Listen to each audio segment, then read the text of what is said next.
Assalamualaikum semuanya, perkenalkan nama saya Muhammad Kuda Feritia dengan NPM 135100282. Nah, di sini saya akan menjelaskan atau membuat suatu program yaitu LKM.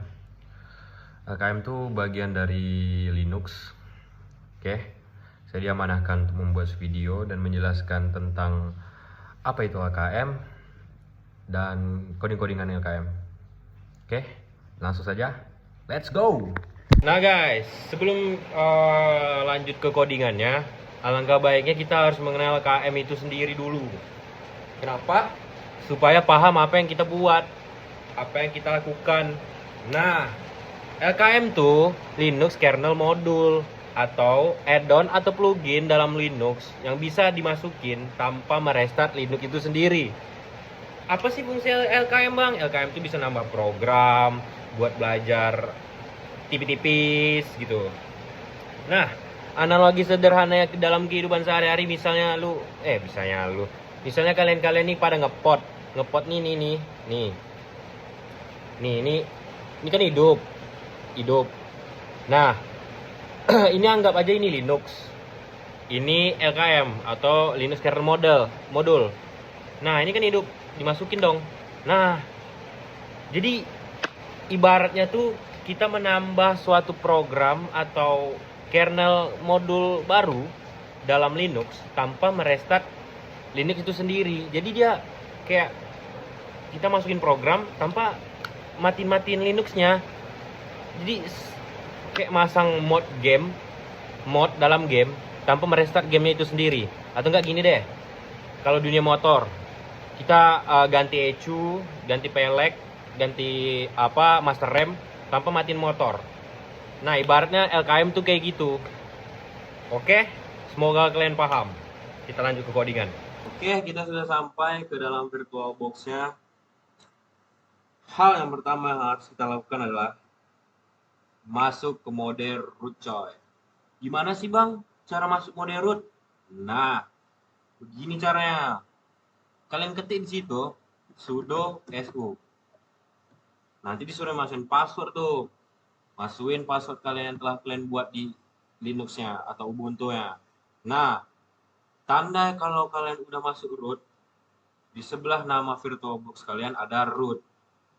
Berarti kalian udah masuk root. Mantap. Oke, langkah kedua, melakukan update. apt update. Nah, kalian tunggu aja tuh update package-nya untuk install LKM. Dah, tungguin aja. Oke, sudah diupdate. Langkah berikutnya adalah melakukan sudo apt install with essential Linux header.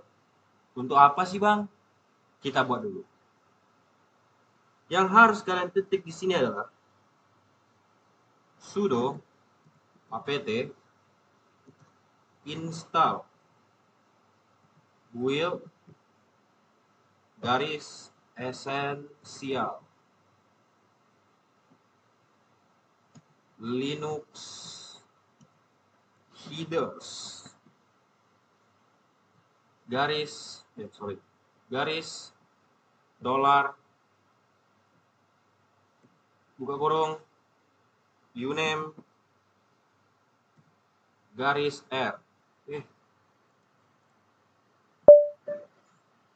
Sorry guys, kurang garis. Nah, ketemu. Setelah sudah berhasil install Linux headers, langkah keempat adalah buat folder mkdir kernel. Sebelum buat folder tuh alangkah baiknya kita menjelaskan apa sih gunanya build essential tuh.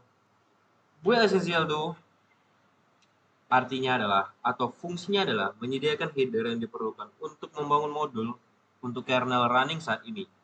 Kalau pakai header tidak cocok dengan versi kernel, kompilasi gagal. Jadi header nih kayak membangun modul, wadah modul itu untuk dipasang di kernel kita. Nah, gitulah fungsi essential buat Linux header-nya guys ya. Nah, selanjutnya kita akan membuat folder kernelnya. Kita ketik di sini mkdir kernel underscore modul underscore praktikum. Enter.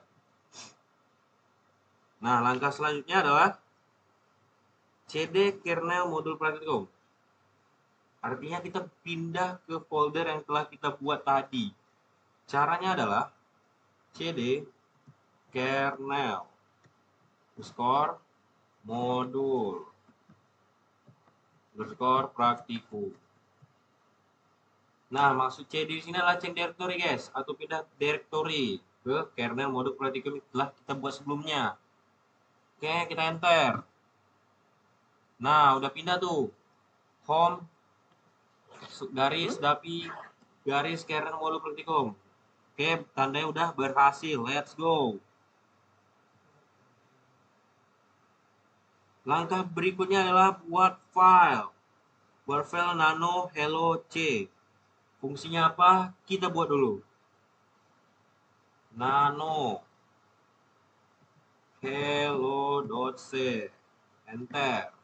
Nah, sebelum kita mengetikkan apa yang akan diisi di hello.c ini, aku mau jelasin apa sih fungsi hello ini. File hello ini adalah file source code modul kernel yang kamu bikin. Ibaratnya gini nih. Hello ini adalah otak dan isi modul kernel kita. Semua perilaku modul mulai dari saat dia masuk ke kernel sampai keluar ditulis di sini. Nah, nah, isi hello ini adalah kita isi file dengan codingan yang telah ditentukan oleh asdos kita. Langsung saja kita buat. Nah, langkah berikutnya adalah buat file dengan nama file yaitu makefile. Caranya adalah nano spasi makefile.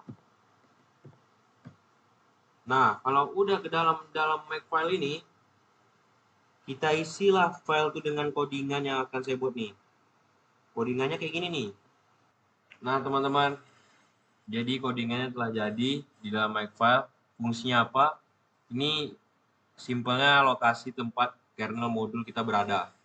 Oke, cara nge-save-nya kayak tadi, Ctrl X, Y, Enter. Nah, langkah berikutnya adalah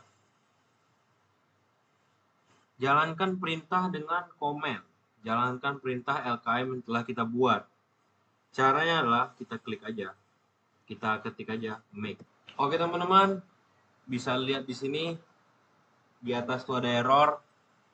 Ternyata di hello C-nya ada error, sudah dibetulkan.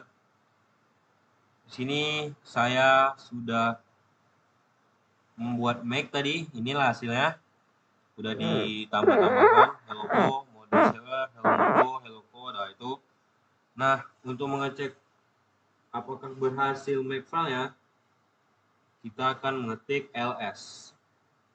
Seperti yang ada di tampilan VirtualBox kita, di sini ls-nya ada hello.c, hello.co, hello.mod, hello.mod.c. Oke, itu dia.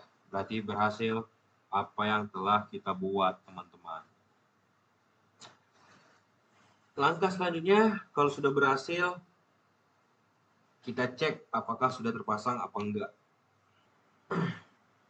Nah, sesuai apa yang udah kita buat, untuk mengeceknya, inilah yang kita hasilkan, coy. Bisa dilihat di sini yang the max garis style nih ada hello kernel jalan cihuy, berarti udah jalan cuy. Udah berhasil yang telah kita buat LKM-nya, Linux kernel modelnya. Nah, kalau udah berjalan seperti itu, langkah selanjutnya adalah menghapus modul dengan mengetikkan sudo rm mmod hello. Habis itu -sg garis tail. Tuh, sudah nampak kan? Dadah alamat kernel dihapus. Berarti itu bisa. Berarti pesan goodbye yang kita buat tadi itu berhasil. Nah, jadi kesimpulan tentang program yang kita buat hari ini adalah Linux kernel modul sederhana bernama Hello Module. Melalui modul ini kita mempelajari struktur dasar file kernel, yaitu hello.c, proses kompilasi menggunakan makefile, serta cara memuat dan melepas modul ke dalam kernel menggunakan insmod dan lsmod. Program menampilkan pesan pada log kernel melalui fungsi hello underscore init dan hello underscore exit yang menunjukkan bahwa modul dapat berinteraksi langsung secara kernel dengan kernel pada kernel space. Secara keseluruhan, praktikum ini membuktikan bahwa kernel modul memungkinkan penambahan fitur ke dalam Linux kernel secara dinamis tanpa memerlukan reboot atau membangun ulang keseluruhan kernel. Oke teman-teman, terima kasih telah menonton video kali ini. Semoga kalian paham apa yang telah saya sampaikan sebelumnya. Dan terima kasih juga bagi dosen ataupun asisten dosen yang telah mengajari saya tentang LKM atau Linux kernel modul ini. Daripada itu, saya izin pamit. Assalamualaikum warahmatullahi wabarakatuh.